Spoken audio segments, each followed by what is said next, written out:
mengapa Tuhan mengangkat hakim-hakim untuk memimpin bangsa Israel? Jawabannya yang pertama adalah karena bangsa Israel telah melanggar perjanjian dengan Tuhan. Kita bisa melihat itu di ayat sebelumnya, yaitu di Hakim-Hakim 2 ayat 1 dan 2. Dikatakan di sana bahwa bangsa Israel telah melanggar perjanjian dengan Tuhan. Pertanyaannya, perjanjian yang mana?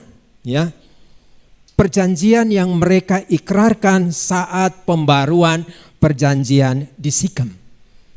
Kita dapat melihat itu di dalam Yosua pasal 24 ayat 16 sampai dengan 24. Bahwa mereka berjanji ya hanya akan menyembah Tuhan Allah nenek moyang mereka. Ya. Mereka hanya akan menyembah Tuhan yang disembah oleh nenek moyang mereka. Ternyata dari bagian yang kita baca tadi itu mereka ingkari. Mereka berlaku jahat di hadapan Tuhan. Mereka tidak lagi beribadah kepada Tuhan, ya, yang disembah oleh nenek moyang mereka, ya.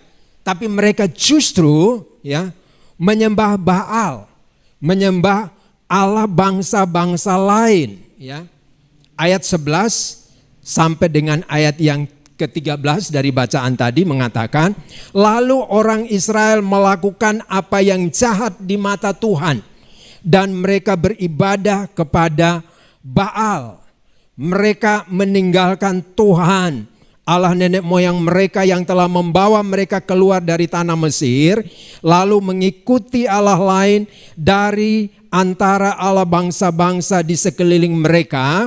Bahkan mereka sujud menyembah kepadanya. Sehingga mereka menyakiti hati Tuhan. Ya. Demikian mereka meninggalkan Tuhan dan beribadah kepada Baal dan para Asitoret. Dalam terjemahan New Living Translation itu dikatakan bahwa orang Israel melakukan apa yang jahat di mata Tuhan dan beribadah kepada, garis bawah ini Bapak Ibu, patung-patung Baal. Patung disembah. Bayangkan. Mereka sudah punya Tuhan yang hidup, yang luar biasa. Yang sudah melakukan perkara-perkara ajaib. Yang memimpin nenek moyangnya keluar dari tanah Mesir, dari rumah perbudakan. Ya, yang telah menyertai mereka sekian lama, telah memberikan suatu kehidupan yang sangat indah bagi mereka. Justru tidak lagi mereka sembah. Mereka malah masuk ke dalam penyembahan berhala. Mereka menyembah patung-patung Asitoret. Mereka meninggalkan Tuhan. Mereka membuat Tuhan murka. Bahkan di dalam Hakim-Hakim pasal 1 itu pun mengatakan bahwa ternyata bangsa Israel ketika memasuki tanah perjanjian mereka tidak menumpas habis penduduk asli yang ada di sana, penduduk asli yang tidak mengenal Tuhan. Mereka malah membiarkan orang-orang hidup bersama mereka. Mereka menjadikan orang-orang itu sebagai pekerja rodi. Bahkan lebih parahnya lagi, mereka juga tidak hanya tidak menghancurkan mezbah-mezbah penyembahan berhala yang ada di sana, mereka malah mengikat perjanjian dengan orang-orang itu. Melakukan perjanjian dengan orang-orang yang tidak mengenal Tuhan yang disembah oleh nenek moyang mereka, Tuhan yang mereka sembah, ya, yang ada di sana. Bahkan lebih parah lagi, mereka melakukan kawin campur. Mereka membiarkan anak-anak mereka menikah dengan anak-anak orang-orang yang tidak mengenal Allah. Begitupun sebaliknya.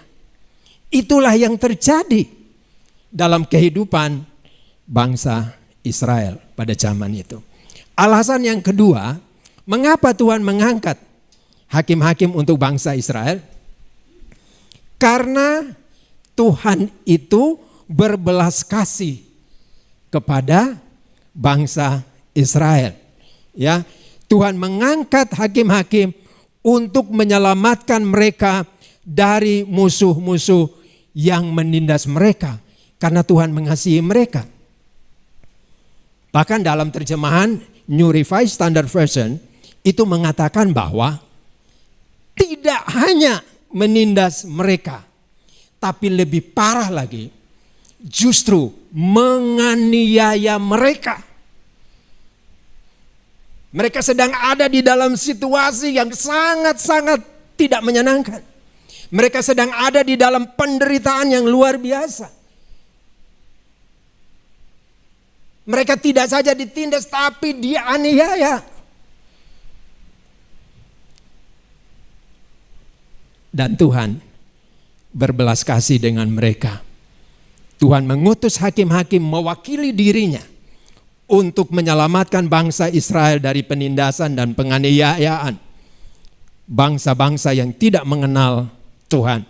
Sekaligus untuk menegakkan keadilan dan menarik bangsa Israel kembali kepada ketaatan terhadap perjanjian yang telah Allah tetapkan bagi mereka. Agar apa? Supaya mereka dapat kembali mengalami pemulihan hubungan dengan Tuhan. Sehingga pada akhirnya mereka pun dapat meraih kemenangan atas musuh-musuh mereka. Sebagai contoh, Tuhan mengutus Otniel dari suku Yehuda untuk membebaskan bangsa Israel dari bahaya besar, yaitu penindasan Raja Aram Mesopotamia. Begitupun dengan Ehud dari suku Benyamin untuk memimpin bangsa Israel melawan Eglon, Raja Moab, ya, sekaligus menyelamatkan bangsa Israel dari kekuasaan Moab. Samgar dari suku Yehuda untuk menyelamatkan bangsa Israel dari orang-orang Filistin. Begitupun dengan Gideon yang memimpin bangsa Israel melawan dan mengalahkan bangsa Median dan Amalek. Yefta memimpin bangsa Israel mengalahkan Bani Amon. Simson, ya, yang terkenal dengan sebutan pria matahari, berperang melawan Filistin. Dan ada satu perempuan yang kita juga kenal, yaitu Deborah dari suku Naftali, dibantu Barak sang jenderal, ya, melawan dan mengalahkan pasukan Yabin, Raja Hasor, ya. Inilah yang Tuhan kerjakan dalam kehidupan bangsa Israel. Kemenangan demi kemenangan mereka raih dalam kepemimpinan para hakim yang Tuhan angkat. Ya. Tapi pertanyaannya, dari kemenangan demi kemenangan yang mereka dapatkan, apakah kemudian mereka berhenti berbuat jahat? Tadi kita sudah mendengar firman Tuhan mengatakan tidak juga, ya. Ayat 18 di sana dikatakan, setiap kali apabila Tuhan membangkitkan seorang hakim bagi mereka, maka Tuhan menyertai hakim itu dan menyelamatkan mereka dari tangan musuh mereka selama apa? Hakim itu hidup. Selama hakim itu hidup, ya. Ayat 19 mengatakan begini, tetapi apabila hakim itu mati, kembalilah mereka berlaku jahat, lebih jahat dari nenek moyang mereka, dengan mengikuti Allah lain, beribadah kepadanya dan sujud menyembah kepadanya. Dalam hal apapun mereka tidak berhenti dengan perbuatan dan kelakuan mereka yang tegar itu. Ternyata kehidupan bangsa Israel tidak menjadi baik.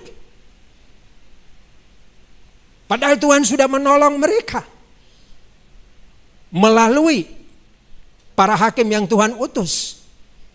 Tuhan sudah menyatakan kemenangan demi kemenangan bagi mereka. Tapi kehidupan mereka juga tidak berubah Dalam hal apapun mereka justru lebih jahat ya dari nenek moyang mereka. Dalam beberapa terjemahan bahasa Inggris ya, baik New Living Translation, New International Version, dan juga diantaranya New American Standard Version 2020, itu dikatakan bahwa ya kehidupan mereka tidak hanya lebih buruk, tidak hanya lebih jahat dari nenek moyang mereka, tidak hanya sebatas mengikuti ilah-ilah lain, beribadah dan sujud menyembah kepada ilah-ilah lain itu, kepada berhala-berhala dari bangsa-bangsa lain. Akan tetapi, garis bawah ini Bapak Ibu, mereka pun melayani ilah-ilah dari bangsa yang tidak mengenal Allah. Tidak saja menyembah, tapi justru mereka pun ikut melayani patung. Wow. Apa yang bisa didapat dari sebuah patung ya? Tapi ini yang mereka lakukan. Betapa kecilnya di hadapan Tuhan. Mereka punya Tuhan yang hidup, yang luar biasa, yang sanggup dan sudah terbukti dapat melakukan perkara-perkara yang ajaib, perbuatan-perbuatan yang besar dan luar biasa. Dan Tuhan sudah mengutus para hakim, dan melaluinya kemenangan demi kemenangan itu terjadi. Tapi kehidupan mereka justru semakin parah di hadapan Tuhan. Bagian berikut dikatakan juga ya, hakim-hakim yang diangkat oleh Tuhan. Ini alasan kedua ya. Mengapa bangsa Israel tidak berubah? Ya. Karena alasan yang pertama, ternyata bangsa Israel dan juga para pemimpinnya ada dalam situasi kehidupan yang sangat-sangat serius, bertentangan dengan kehendak dan rencana Tuhan. Mereka mengabaikan kehadiran Tuhan. Mereka hanya mengandalkan pemimpin-pemimpin mereka. Mereka melihat figur pemimpin mereka merupakan suatu figur yang luar biasa. Mereka mengandalkan pemimpin mereka. Dan karena itu firman Tuhan mencatat, tadi kita sudah mendengar, ketika pemimpin mereka meninggal, mati, mereka merasa kehilangan kekuatan. Mereka merasa kehilangan segala-galanya. Figur yang mereka sanjung sudah tidak ada lagi. Dan akhirnya mereka kembali kepada kehidupan semula. Alasan yang kedua, kenapa bangsa Israel justru kembali kepada penyembahan berhala? Karena orang-orang yang memimpin mereka, yaitu hakim-hakim yang diangkat oleh Tuhan, tidak sepenuhnya percaya kepada Tuhan. Tidak sepenuhnya mengandalkan Tuhan. Tidak sepenuhnya menomorsatukan Tuhan. Tuhan dianggap seperti ban serep. Kalau lagi perlu aja datang sama Tuhan. Kalau nanti mau berperang aja baru datang sama Tuhan. Nanti kalau sudah menang, Tuhan nanti dulu. Kami mau berpesta dulu, kami mau rayakan dulu. Tuhan nanti, kami lagi happy-happy aja. Nanti kalau sudah parah baru datang sama Tuhan. Mereka tidak, alasan yang berikut, mereka tidak memberikan contoh atau teladan yang baik kepada bangsa Israel. Bagaimana harus bergantung sepenuhnya kepada Tuhan. Bagaimana harus mengandalkan Tuhan. Mereka tidak mengatakan kepada bangsa Israel secara pasti dan meyakinkan bahwa kemenangan kita adalah karena penyertaan Tuhan, bukan karena saya hebat. Sehingga ketika mereka tiada, bangsa Israel merasa kehilangan pemimpin. Padahal sebetulnya mereka punya pemimpin yang sangat luar biasa, yaitu Tuhan sendiri. Para pemimpin juga terjebak dalam berbagai kesalahan, dosa dan pelanggaran di hadapan Tuhan dan umatnya. Ini yang membuat bangsa Israel kembali berbuat jahat di hadapan Tuhan. Hakim-hakim juga terjebak dalam dosa, kesombongan, keegoisan, keangkuhan, nafsu kedagingan, emosional, bahkan penyembahan berhala. Kurang mempercayai Tuhan, meragukan kemenangan yang Tuhan janjikan.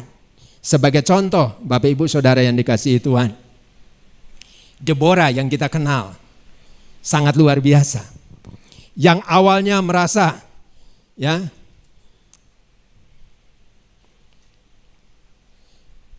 bahwa dia tidak mampu.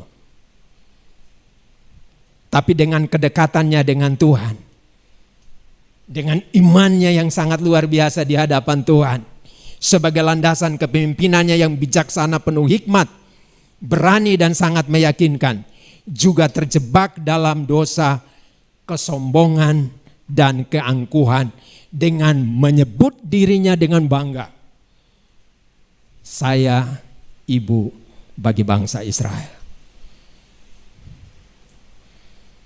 Dia tampil dan menunjukkan dirinya sebagai ibu bagi bangsa Israel. Gideon yang awalnya merasa kurang yakin dengan panggilan Tuhan memimpin bangsa Israel, berperang melawan pasukan Midian yang berjumlah 135.000 orang dengan membawa pasukan hanya 300 orang. Juga terjebak dalam dosa penyembahan berhala. Ia membuat efod emas dari hasil jarahannya untuk disembah, yang kemudian setelah meninggalnya hal itu justru berkelanjutan menjadi berhala bagi bangsa Israel. Sangat luar biasa Bapak Ibu. Ia juga bahkan terjebak dalam dosa amarah dan kebencian yang tidak terkendali, yaitu membunuh orang-orang yang tidak mendukung dia, orang-orang yang tidak membantu dia. Di dalam Hakim-Hakim pasal 8 ayat 15 sampai 17 kita bisa temukan itu. Bahkan Gideon juga mengumbar hawa nafsu dagingnya.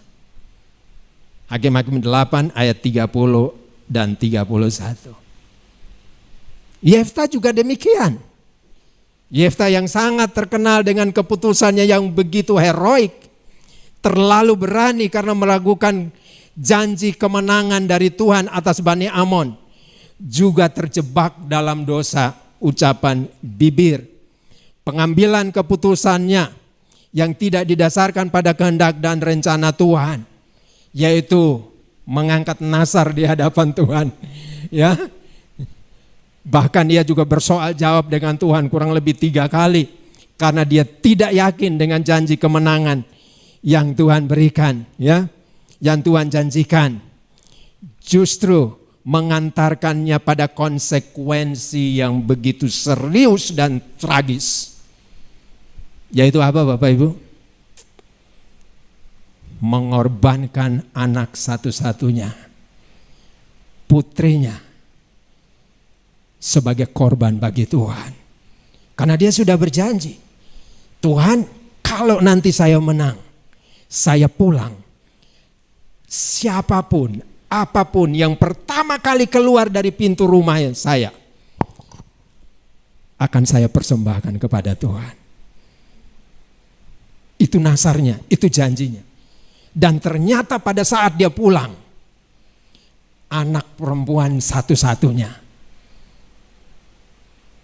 yang keluar dari pintu rumahnya menyambutnya sambil menari-nari penuh kegirangan. Kenapa? Karena dia meragukan janji kemenangan dari Tuhan. Tuhan sudah berjanji bahwa dia pasti akan menang melawan Bani Amon. Tapi dia tidak percaya dengan janji Tuhan. Dia tidak berpikir panjang bahwa apa yang dia janjikan justru akan membawa suatu malapetaka. Bahkan lebih lagi Bapak Ibu Saudara yang dikasihi Tuhan, dia justru menyalahkan putrinya. Bahwa putrinya justru yang membawa malapetaka bagi dirinya. Dalam terjemahan New Living Translation dan New English Translation itu mengatakan, engkau telah mendatangkan malapetaka bagiku. Bayangkan, anaknya tidak tahu apa-apa. Anaknya ada di rumah. Dan Yefta sedang maju untuk berperang. Dia yang berjanji dengan Tuhan. Dia yang mengangkat Nasar di hadapan Tuhan. Anaknya tidak tahu apa-apa. Dia bukannya minta ampun, mengakui kesalahan di hadapan Tuhan. Tanya sama Tuhan, Tuhan sekiranya kalau bisa bukan anak saya bisa ganti dengan yang lain enggak? Tapi justru sebaliknya, dia semakin masuk lagi di dalam dosa berikutnya. Mengorbankan putrinya. Memang ada beberapa pandangan dari para teolog. Ada yang mengatakan bahwa putrinya itu tidak dikorbankan atau disembelih menjadi korban bakaran. Tapi putrinya itu justru dipersembahkan kepada Tuhan di rumah Tuhan. Artinya tidak akan pernah menikah, tidak akan pernah punya anak. Dan kehidupannya adalah sepenuhnya untuk melayani Tuhan. Tapi catatannya bagi kita adalah, dengan demikian Yefta tidak akan pernah punya keturunan lagi. Karena itu anak satu-satunya.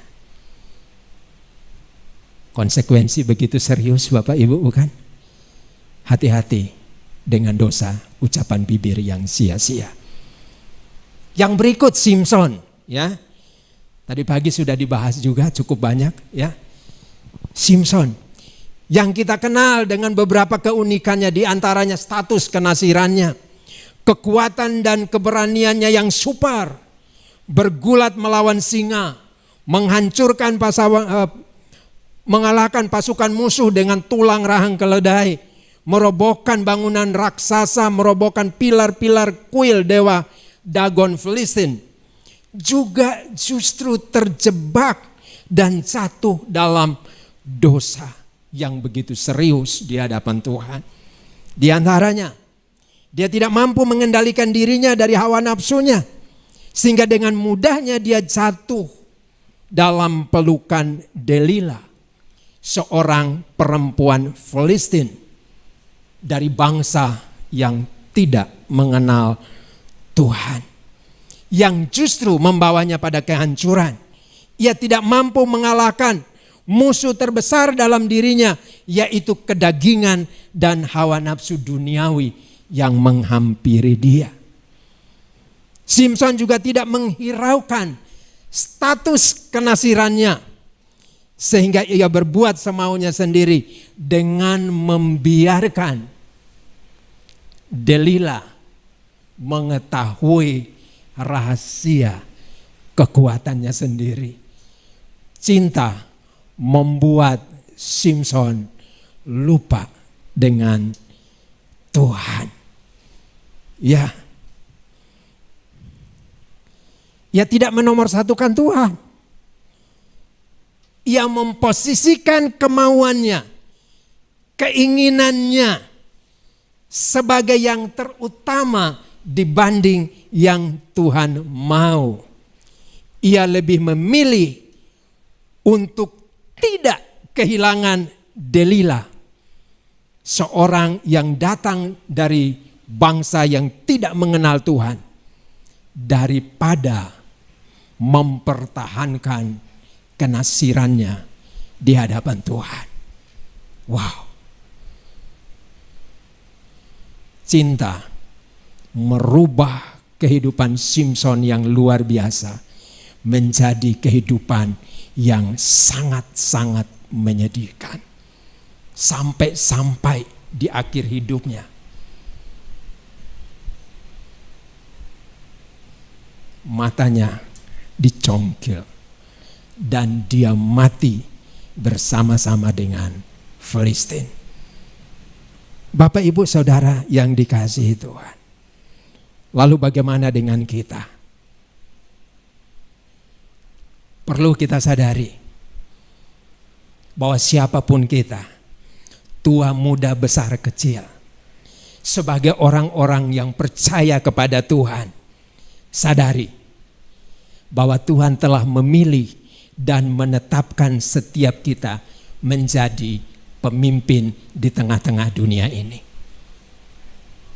Siapapun kita, mungkin di sekolah, mungkin di kampus, mungkin di dunia kerja kita, di dunia bisnis kita, dalam komunitas pergaulan kita, dalam rumah tangga kita, dalam keluarga kita, dimanapun kita perlu menyadari bahwa setiap kita telah dipilih dan ditetapkan Tuhan menjadi pemimpin di tengah-tengah kehidupan dunia ini. Matius 5 ayat 13 sampai 16, di sana dikatakan, firman Tuhan mengatakan, kamu adalah garam dunia, kamu adalah terang dunia. Dan secara khusus di ayatnya yang ke-16 dikatakan, demikianlah hendaknya terangmu bercahaya di depan orang, supaya mereka melihat perbuatanmu yang baik dan memuliakan Bapamu yang di surga. Begitu pula di dalam Matius 18 ayat 18. Di sana dikatakan, aku berkata kepadamu, sesungguhnya apa yang kamu ikat di dunia ini akan terikat di sorga. Dan apa yang kamu lepaskan di dunia ini akan terlepas di sorga.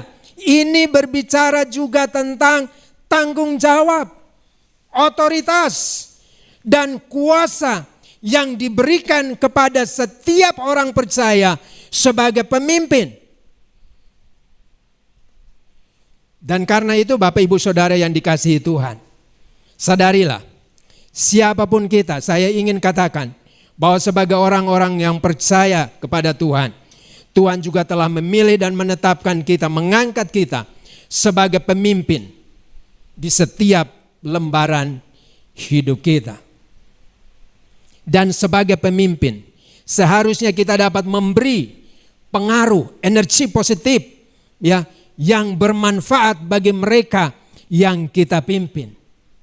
Ketika kita memimpin dengan baik, maka hal yang baik dan bermanfaat pasti akan dapat dinikmati oleh setiap mereka yang ada di bawah kepemimpinan kita. Begitupun sebaliknya, ketika kita tampil dengan kepemimpinan yang buruk, pasti akan sangat berdampak buruk bagi mereka yang ada di bawah kepemimpinan kita. Dan kita akan pertanggungjawabkan itu di hadapan Tuhan. Kepemimpinan itu apa sih? Leadership itu apa sih? Ini yang menjadi pertanyaan. Oswald Sanders dalam bukunya Spiritual Leadership itu mengatakan bahwa leadership is influence. Kepemimpinan adalah pengaruh. Demikian juga dengan John C. Maxwell. Ya, ia juga mengatakan bahwa kepemimpinan bukan tentang jabatan dan posisi. Garis bawah ini Bapak Ibu. Kepemimpinan bukan tentang jabatan dan posisi. Kepemimpinan bukan juga sekadar memberi perintah. Tapi kepemimpinan berbicara tentang kemampuan untuk mempengaruhi kehidupan orang lain menjadi lebih baik dan lebih bermanfaat. Artinya bahwa seorang pemimpin adalah seorang yang dapat menginspirasi dan memotivasi orang lain menuju pencapaian tujuan yang positif dan bermanfaat.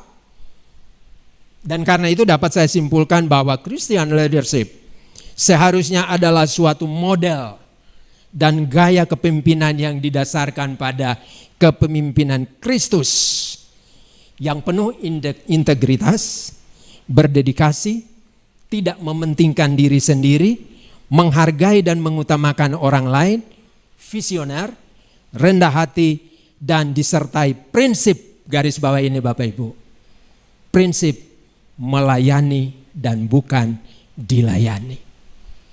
Amin Bapak Ibu. Ya. Inilah yang Tuhan contohkan bagi kita. Ya. Penuh integritas,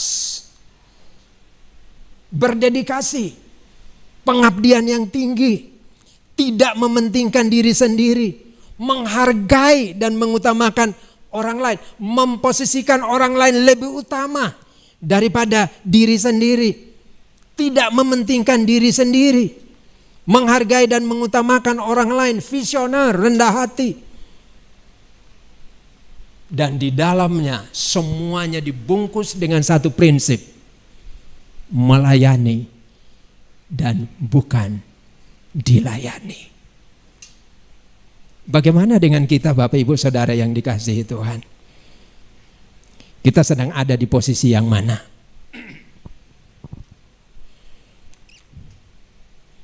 Artinya bahwa Christian leadership adalah kepemimpinan yang didasarkan pada kasih dan pengorbanan Kristus yang sempurna dan beranugerah di Kalvari. Itu menjadi dasarnya bagi kita. Ketika kita dalam komunitas kita, ketika kita ada di dalam rumah tangga kita, sebagai bapak buat anak-anak, sebagai ibu buat anak-anak, sebagai kakak untuk adik, mungkin di sekolah, di kampus, sebagai pemimpin kelompok, sebagai ketua kelas, mungkin dalam organisasi, sebagai ketua organisasi, dan lain sebagainya. Mungkin di dalam gereja, seperti tadi ya, Bapak Antoni berdiri di sini dengan saudara siapa tadi, yang memimpin sebagai worship leader, itu pun akan dimintai pertanggungjawaban oleh Tuhan. Standarnya apa? Sudah saya katakan tadi, Christian leadership, contoh pada Kristus. Kita harus sudah memberikan pengaruh, energi yang positif dan bermanfaat bagi setiap orang yang ada di bawah kepemimpinan kita. Jangan sampai sebaliknya kita menjadi batu sandungan bagi mereka, sama seperti para hakim. Mereka justru selama kepemimpinan mereka tidak mengajak bangsa Israel.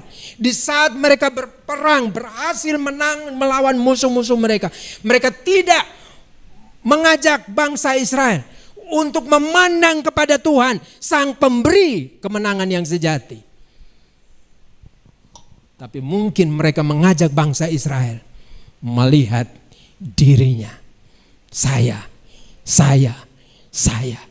Sehingga ketika mereka meninggal, bangsa Israel justru kembali lebih jahat lagi di hadapan Tuhan.